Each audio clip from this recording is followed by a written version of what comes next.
Tudo bem, pessoal? De volta aqui no meu canal no YouTube na noite desse sábado e eu queria falar com vocês mais sobre o Santos.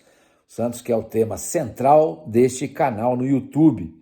Não gravei esse vídeo antes porque eu estava vendo os jogos do Campeonato Brasileiro e acabei de ver a derrota do Corinthians para o Botafogo, 1-0 em plena Neoquímica Arena, em São Paulo. Gol do Júnior Santos, resultado esse que coloca o Corinthians na zona do rebaixamento do Campeonato Brasileiro. O Corinthians precisa tomar cuidado, hein? Precisa tomar cuidado porque o campeonato, embora seja longo, ele é muito traiçoeiro. Se você não reagir rapidamente, vai ficar numa situação difícil, como aconteceu com o Santos nos 3 últimos anos, e no terceiro último ele acabou, lamentavelmente, sendo rebaixado. Mas o Corinthians não é o tema do nosso canal, você sabe muito bem disso. Nosso tema é o Santos. Eu queria falar sobre o Joaquim e o interesse do Botafogo pelo jogador. Mas antes disso, eu queria pedir para vocês se inscreverem aqui no canal. Se inscreva no canal, dê o like e ative o sininho para vocês ficarem sabendo quando é que eu solto um novo vídeo. Por que é importante vocês assinarem o canal? Para aumentar minha base de assinantes. Por que é importante dar o joinha? Porque isso propaga o canal no YouTube. E por que é importante você ativar o sininho? Porque aí você vai ficar sabendo quando é que eu solto um novo vídeo. Pessoal, é o seguinte, o Botafogo, que acabou de vencer o Corinthians por 1-0 na Neoquímica Arena, em São Paulo, conforme eu falei para vocês, gol do Júnior Santos, o presidente, dono do Botafogo, John Textor, já fez uma proposta para o Santos para contratar o Joaquim. Já fez essa proposta. Eles querem contratar o Joaquim porque entendem que o Joaquim vai adicionar qualidade, obviamente, ao setor defensivo do Botafogo. Aí a gente fica se perguntando, vale a pena vender? O Santos tem que vender. O Santos precisa de gaita, de dinheiro. E nesse momento, lamentavelmente, o Santos não tem porque disputou um campeonato só. Disputou esse ano 2 campeonatos, o Paulista e o Brasileiro da Série B. O Brasileiro da Série B é esse que não dá dinheiro nenhum, vocês sabem muito bem disso. Tanto é que o Santos já vendeu o mando dele desse jogo contra o Botafogo, que vai ser disputado nessa segunda-feira, vai ser jogado em Londrina, no Estádio do Café. Um grupo de empresários comprou o direito de levar esse jogo para Londrina e, consequentemente, o Santos vai receber R$600 mil limpinhos, já comentei isso aqui com vocês. Mas o Santos precisa de grana. Esse é o grande problema do Santos. Então, vale a pena vender o Joaquim para o Botafogo ou não? O Santos tem um grande menino na base, que é o Jair. Um excelente jogador. Um jogador em que todo mundo aposta que vai ser o grande back do Santos dos próximos anos. Não dá para a gente dizer que vai ser 5 anos, 6 anos, 7 anos, 10 anos, porque jogador desse nível, a gente muito bem sabe que acaba sendo negociado com o futebol europeu. Infelizmente é assim. Está sendo assim com o Palmeiras, com o Endrick, está indo embora também o Estevão, o Luiz Guilherme também pode ir embora, o Corinthians pode perder o Wesley, o Santos perdeu já seus jogadores importantes, como o Rodrigo, que foi campeão na tarde deste sábado da Champions League, quando o Real Madrid venceu o Dortmund por 2-0. Enfim, o futebol brasileiro perde as suas grandes estrelas para o futebol europeu por conta do dinheiro. O dinheiro deles vale muito mais do que o nosso. Se a gente tivesse uma moeda forte, por exemplo, como é a moeda norte-americana, que não fica na Europa, os Estados Unidos fica aqui no continente americano. Só que a moeda americana, o dólar, é muito pesado. Então, quando você vai cotejar o dólar e o euro, embora seja uma diferença a favor do euro, a diferença é pequenininha. Mas não é o nosso caso. A diferença do euro para o real é de 6-1. Então, quando aparece alguém querendo contratar um jogador, eles vão lá, fazem a proposta e o jogador brasileiro acaba indo embora, tá? Então, a gente sabe que o Jair um dia pode ser galgado ao time principal do Santos e disputar 1, 2 temporadas no máximo e ser negociado, como aconteceu com esse Murilo, jogador do Corinthians, que jogou 6 meses e foi jogar no Nottingham Forest, na Inglaterra. Então, voltando ao tema, vale a pena negociar o Joaquim com o Botafogo ou não? O Joaquim é um jogador que não tem mercado na Europa, pela idade dele, ele tem 26 anos. Ele não tem mercado na Europa. Então, se você negocia um jogador como o Joaquim para o Botafogo, acreditando no Jair, que vai assumir a titularidade, você corre o risco daqui a 1 ano você não ter mais o Jair. E a gente não sabe até quando o Gil vai na zaga do Santos, porque ele acertou esse contrato com o Santos dizendo que ia jogar até o final de 2024. Ou seja, até o final desse ano. Se o Santos negocia o Joaquim agora com o Botafogo, chega no final do ano, o Gil encerra a carreira, o Santos fica sem sua zaga. O Santos vai subir para a Série A? Tudo indica que sim. Tudo está mostrando que o Santos vai voltar para a Série A, felizmente, do Campeonato Brasileiro, tá? Mas e aí, como é que faz no ano que vem? Você perde o Gil porque ele aposenta. Você perde o Joaquim porque ele vai para o Botafogo. Aí você fica com o Jair correndo o risco de perder o Jair também. Aí o Santos vai ter que ir às compras.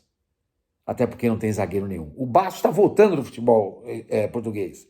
Mas é um jogador muito deficiente, limitadíssimo. Se fosse um pouquinho bom, alguém investia do futebol português para comprar o Bastos. Não é o caso. Então a gente fica nessa sinuca de bico. O que fazer em relação a essa proposta do Botafogo? O que você faria? Eu venderia. Eu venderia. Sinceramente, eu venderia. Sabe por quê?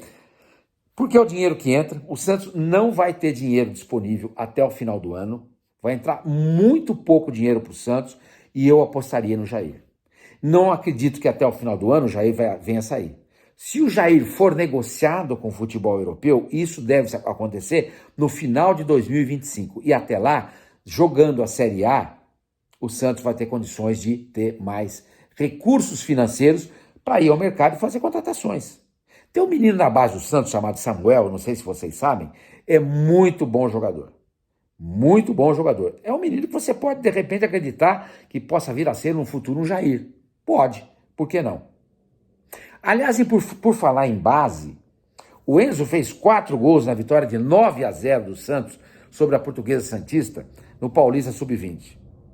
Ah, Sormani, mas é o Paulista Sub-20 e foi contra a Portuguesa Santista, 9-0, já mostra a qualidade do adversário. É verdade, vocês têm razão. Agora, por que não ter paciência com o Enzo do mesmo jeito que tem-se com o Morelos? Não se tem paciência com o Enzo. Ele jogou uma partida, não jogou bem, reconheço, foi para o banco e não... Foi para o banco não, foi rebaixado de novo para o Sub-20 e nunca mais jogou. Nunca mais foi nem sequer relacionado para ficar no banco de reservas do time principal. Entendeu? Então, por que isso acontece? Eu entendo, o Santos precisa colocar o Morelos na vitrine para tentar se desfazer do jogador. Porque é um jogador que ainda tem mais 2 anos de contrato, não ganha pouco, ganha muito, e o Santos precisa negociar esse jogador que a gente já viu que não tem a menor condição de jogar com a camisa do Santos. O Willian do Bigode não custa tanto assim. O Furque é um jogador útil. Entendeu? Mas entre esses todos os jogadores, eu, se fosse o Santos, apostava nesse menino. No Enzo, que é boliviano, assim como o Miguelito, que jogou pela seleção da Bolívia, nessa data FIFA, e o Antônio Carlos Zago, ex-zagueiro do Palmeiras, do Corinthians, do São Paulo, futebol da Roma, jogou na Espanha também, e que jogou no Santos. O Antônio Carlos Zago é técnico da seleção da Bolívia. E falou muito bem do menino. E pediu para o Carille, dê chance para o menino. Bota esse menino para jogar. Por que não dar chance para o Miguelito? Essa insistência com Casares não faz sentido. Tenta negociar o Casares, tenta desfazer eles do contrato deles, se for o caso. Ah, o Miguelito ainda é um jogador um pouco disperso, mas isso cabe ao treinador corrigir esse defeito do jogador. Não é porque ele é disperso que você não vai mais acreditar nele. Não, você tem que continuar acreditando nele. E o Miguelito já provou que é um jogador que tem qualidade e que pode vir a ser um jogador fora da curva. Sim, senhor. Desde que o técnico saiba trabalhar com ele e que dê oportunidades para ele. Entendeu? Então, gente, essa é a situação, tá? O Santos tem proposta na mesa pelo Joaquim, poderia vender para colocar o Jair. O Santos poderia dar oportunidade para o Enzo, mas fica insistindo com o Morelos. E o Santos poderia dar oportunidade para o Miguelito e fica insistindo com o Casares, por exemplo, para ser o principal substituto do Juliano quando o Juliano não pode jogar. Ou seja, a base nem sempre salva. A base, muitas vezes, atrapalha, como atrapalhou nos últimos anos e o Santos está hoje na Série B. Mas a gente nota hoje em dia que o Santos tem jogadores, sim senhor, na base, que podem subir e ser importantes. Como é o caso do Jair, como é o caso do Enzo, como é o caso do Miguelito, e fiquem atentos também para esse menino chamado Samuel, que é um zagueiro do Santos. Sem falar no Souza, na lateral esquerda, e no Sherman, que é uma realidade que de repente pode ser negociada a qualquer momento, porque tem muito potencial. Ah, sem falar também no Patati. Então, gente, qual é o objetivo desse vídeo? O objetivo desse vídeo é mostrar para vocês que, embora o Santos tenha sucateado a sua base na época do Rueda, o Santos ainda tem jogadores interessantes na base. e que ele deveria apostar. E o Carille deveria olhar com bons olhos também. Eu entendo a posição do Carille. Ele quer levar o Santos de volta para a Série A. E a Série B não é brincadeira. Não é um campeonato feito para crianças. Precisa ser disputado por gente experiente, madura e com vivência no futebol. Não é o caso desses meninos. Mas esses meninos, por conta disso, não podem ser relegados a terceiro plano. Tá bom? Gente, é isso aí. Qualquer novidade a gente volta aqui, mas os dias estão sendo monótonos, não tem nenhuma novidade aparecendo. O time é esse mesmo que vai jogar, que a gente já tem anunciado aqui. Brazão, Sherman, Gil, Joaquim e Escobar, Rincon, Pituca e Juliano, Patati, William do Bigode e Otero. Esse é o time para jogar contra o Botafogo, tá? O Goiás assumiu a liderança por conta da vitória na rodada de ontem do Campeonato Brasileiro da Série B. Tá? O Goiás venceu 2-0 o Sport jogando em Goiânia. É o líder, mas tem um jogo a mais que o Santos. Se o Santos vencer o Botafogo nessa segunda-feira em Londrina, volta à liderança isolada do Campeonato Brasileiro da Série B. E é isso que a gente espera que aconteça.